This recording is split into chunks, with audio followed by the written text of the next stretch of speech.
Assalamualaikum warahmatullahi wabarakatuh. Halo semuanya, perkenalkan nama saya Robi Hartono. Saya salah satu guru seni budaya di SMP Nasional Bandung. Salam kenal semuanya.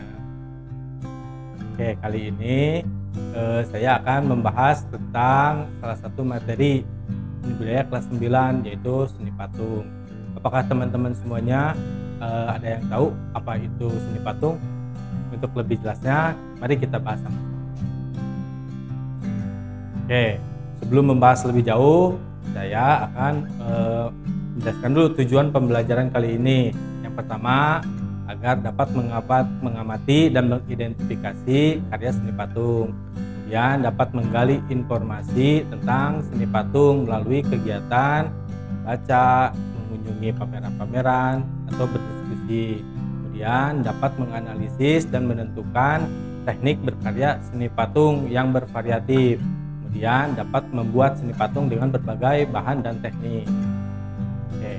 Pengertian seni patung yaitu cabang karya seni rupa 3 dimensi yang diciptakan dengan membentuk bahan bervolume dan meniru bentuk manusia, bentuk hewan, bentuk tumbuhan, dan yang lainnya. Nah, jenis-jenis patung di sini saya golongkan jadi 2. Yang pertama, patung figuratif atau realis atau representatif. Patung tiruan dari bentuk alam seperti manusia, hewan, dan tumbuhan. Kemudian yang kedua, patung non figuratif sesuai imajinatif atau non presentatif, patung yang tidak meniru alam, terlepas dari tiruan alam, jadi kita berimajinasi. Nah, di sini patung figuratif atau realis atau representatif, patung ini nyata dalam perwujudannya, tidak abstrak atau mengawang-awang seperti contoh di samping. Kemudian patung non figuratif tadi imajinatif atau non presentatif. Patung ini perwujudannya tidak nyata dan bersifat abstrak atau hayalan seperti contoh di samping. Kemudian fungsi dari seni patung tersebut. Di sini saya menggolongkan menjadi beberapa. Yang pertama, patung dekorasi, yaitu untuk memperindah suatu ruangan. Kemudian ada patung monumen. Patung monumen di sini untuk mengenang jasa-jasa para pahlawan atau mengenang suatu peristiwa. Kemudian ada patung kerajinan. Patung kerajinan yaitu untuk memenuhi kebutuhan pasar, biasanya seperti itu. Kemudian ada patung arsitektur.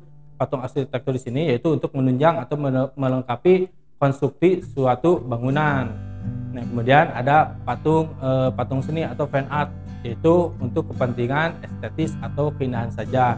Yang terakhir ada patung religi, biasanya digunakan untuk sarana peribadahan. Untuk teknik seni patung, sini juga ada 2 golongan saya golongkan. Yang pertama ada teknik subtraktif, yang kedua ada teknik adiktif.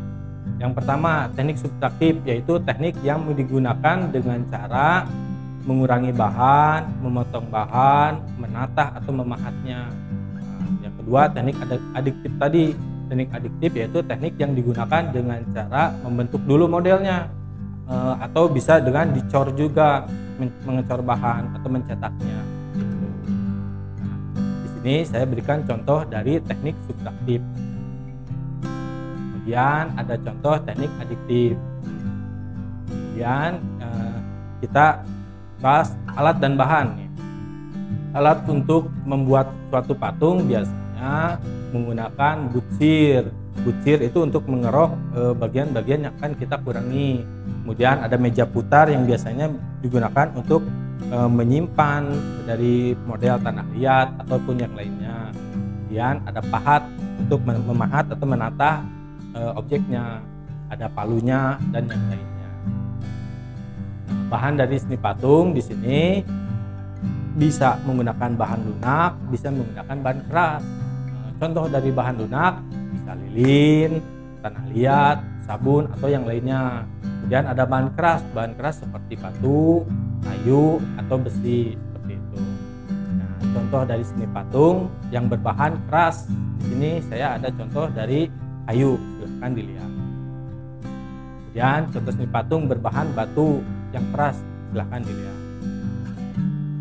Dan ada juga contoh seni patung berbahan keras dari besi, silahkan dilihat. Ada juga di sini contoh seni patung yang berbahan lunak dari sabun, silahkan dilihat. Kemudian ada contoh seni patung berbahan lunak dari tanah liat, silahkan lihat. Nah, itulah pembahasan dari seni patung kali ini. Kemudian kita simpulkan nih pembelajaran kali ini ya, dari seni rupa seni patung, yaitu sebuah karya seni yang mengandung unsur keindahan yang membentuk tiruan alam ataupun yang lainnya. Nah, cara pembuatannya di sini bisa dengan mengurangi bahan atau bisa membentuk model terlebih dahulu seperti tadi yang disebutkan, dicor ataupun yang lainnya. Nah, terbuat dari bahan keras, bisa juga dari bahan lunak. Oke, dengan demikian anak-anak, betapa indahnya karya seni patung. Oleh karena itu, mari kita semua mulai berkarya membuat seni patung menggunakan atau memanfaatkan alat dan bahan yang kita punya. Tidak apa-apa, seadanya juga. Jadi kita proses pembuatannya harus maksimal. Sekian pembahasan materi kali ini. Sampai jumpa pada video selanjutnya. Terima kasih. Assalamualaikum.